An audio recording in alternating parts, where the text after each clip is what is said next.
Parents को इतना कुछ पता नहीं चला कि बच्चे के साथ हुआ क्या है। इसने नेक होल्ड करना भी छोड़ दिया था, ना आई कांटेक्ट करी थी हमसे, ठीक है? इसका ये कुछ होल्ड भी नहीं करती थी। उसके अंदर जो प्रॉब्लम्स आई थी ये कम्युनिकेशन, ब्रेन और नर्वस सिस्टम का होता है। तो उस टेस्ट में मतलब इसको इंटरनल सीरियस आते थे, जो हम लोगों को मतलब नहीं दिखते थे। ग्लोबल डेवलपमेंटल डिले की तरफ लेके जाता है। मैम ने इसको थेरेपी दी थी और डाइट दी थी। वानिया को जैसे ही हमने ट्रीटमेंट दिया था, the first set and the second set, trust, love and light, फिर मतलब सिर्फ मैम की डाइट से, मैम की थेरेपी से इसमें काफी फर्क आ गया। आज वो बच्चा जो है ये सारे इंटरेक्शन कर रहा है विद इन जस्ट 3 मंथ्स।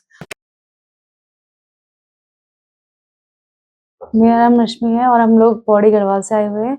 मेरी बेटी का नाम वान्या है और ये भी 11th मंथ की है और ये वान्या की नानी है। जब ये 6 मंथ की थी ना, तब से हमें मतलब इसमें हमें बहुत चेंजेस दिख रहे थे।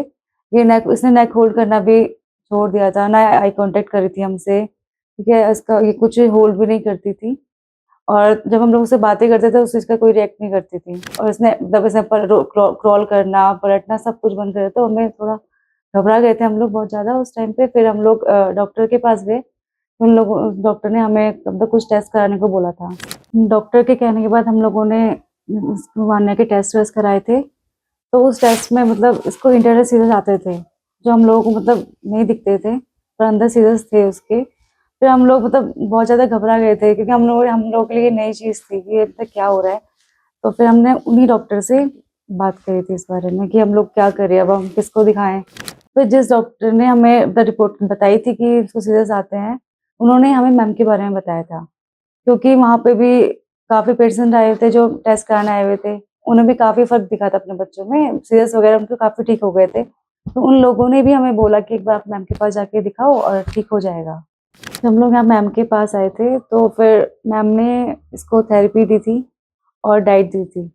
3 महीने तक हमने वो कंटिन्यू करी थी। तो उससे इसको मतलब पहले ये क्या बोलते हैं, होल्ड नहीं कर पाती थी, अब इसकी ग्रिपिंग भी आ गई है, ठीक है? और तब हम जब बात करते हैं, तो उसको अब सुन के रिएक्ट भी करती है, पहले वो नहीं करती थी और अब काफ़ी एक्टिव हो गई है, आवाज़ें भी निकाल रही है।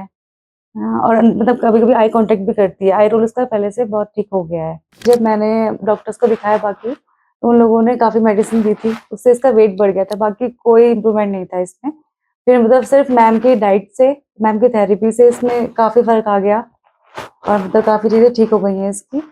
और मैं सबसे ये बोलूँगी कि अगर किसी को इस तरह की कोई दिक्कत है, कोई परेशानी है, तो एक बार मैम के पास आके ज़रूर विज़िट करना, उनको भी काफ़ी हेल्प मिलेगी यहाँ पे आके। हाय, दिस इज डॉक्टर निशी और आज हम जिसका केस डिस्कस करना चाहते हैं वो हमारा 10 महीने का बच्चा है जिसका नाम है वान्या।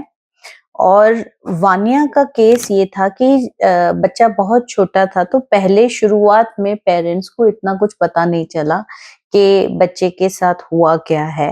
हमेशा ये चीज होती है कि जहाँ पे पेरेंट्स को अंदाजा ही नहीं होता है कि बच्चे के साथ क्या हुआ है, ये जरूर वो कहते हैं कि रोया नहीं था या पानी जो है गंदा पानी पी लिया, जॉन्डिस हो गया, या बीमार हो जाते, बुखार हो जाता है।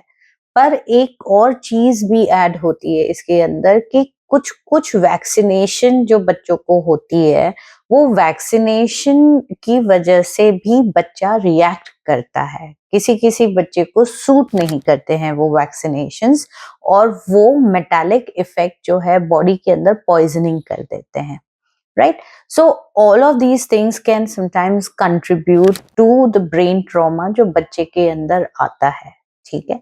तो जो वानिया है उसके अंदर जो प्रॉब्लम्स आई थी ये उसका था white matter issues and second hypoplasia था। नाउ हाइपोप्लेजिया का जो असर होता है वो डिसएम्बार्किंग होता है कि जहाँ पे कम्युनिकेशन ब्रेन और नर्वस सिस्टम का होता है उसके अंदर प्रॉब्लम आती है, बिकॉज सेल्यूलर लेवल डिसफंक्शंस हम कहते हैं कि जो अफेक्ट करता है।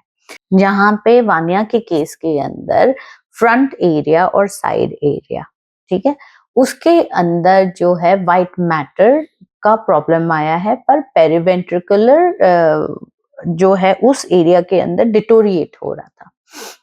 Now that's where she was not able to perform anything. जैसे नॉर्मली अगर 10 महीने का बच्चा है तो वो एंगेज होता है, आजू बाजू की चीजें वो देखता है, पेरेंट्स के फेस रिकग्नाइज करता है, जो फेमिलियर चीजें हैं उसको वो देखता है, चीजों को होल्ड करना होता है, चलना का ट्राई करना होता है, पैर को चलाना होता है, तो वो अपने आप को उस एनवायरनमेंट में एडजस्ट होने का ट्राई करता है जो 10 महीने का बच्चा होता है नॉर्मल में. जब ये इंजरीज होती है जो ब्रेन के अंदर, वो इंजरीज क्या करती है कि ग्लोबल डेवलपमेंटल डिले की तरफ लेके जाता है. And that's what Vania had as well. Now उसके पेरेंट्स यही इश्यूज लेके आए थे कि मेरा बच्चा जो है वो ये सारी चीजें कर नहीं पाता है. और ग्लोबल डेवलपमेंटल डिले होता है कि जहाँ पे intellectual as well as the physical disability, ये दोनों जहाँ पे साथ साथ होती है तो उसको हम जीडीडी कहते हैं. ठीक है.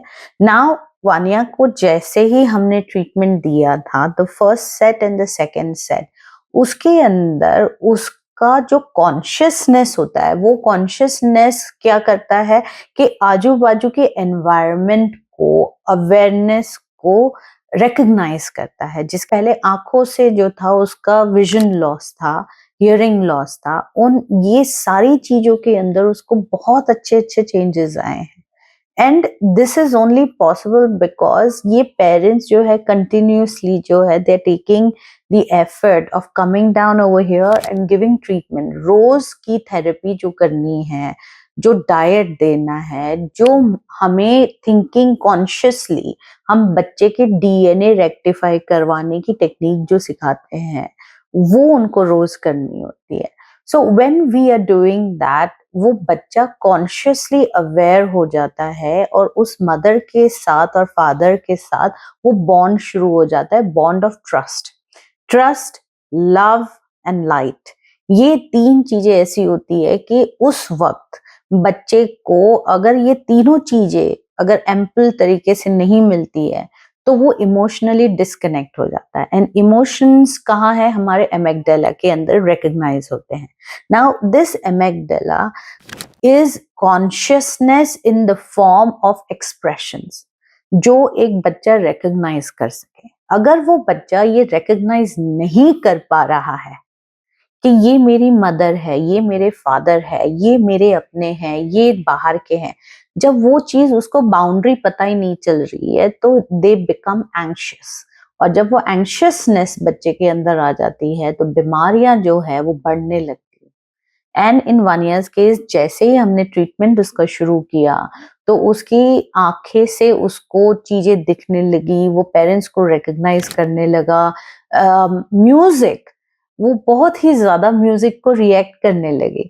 सो जो जो चीजें उसके अंदर चेंजेस आए हैं with in the first therapy itself, कहूंगी कि मोर एक्टिव है, मसल्स उसके रिलैक्स हो गए, आई रोलिंग उसने करना शुरू कर दिया, मूवमेंट का जो है वो अंडरस्टैंडिंग उसको हो गई. जैसे कि अगर वो लोग कुछ टॉय ला रहे हैं तो वो पकड़ने की कोशिश करना. ठीक है. सॉन्ग्स एंड पोएम्स जैसे मैंने बताया, फिर इंटरैक्ट होना शुरू हो गया, अगेन दैट ट्रस्ट इश्यू, और उसका खाना जो है वो और भी अच्छा हो गया. सो जहाँ पे आप सोचो कि एक बच्चा कुछ भी नहीं कर पाता था, आज वो बच्चा जो है ये सारी इंटरैक्शन कर रहा है within just 3 months of the therapy. And I think that is every credit goes to the parents. First of all कि उन्होंने वो इनिशिएटिव लिया, पहली चीज. दूसरी चीज, अपने बच्चे के ऊपर मेहनत करने से डरे नहीं. ठीक है. और third is trusting that their child will get better no matter what. And that is the amazing journey that Vanya has gone through so far with us. Thank you.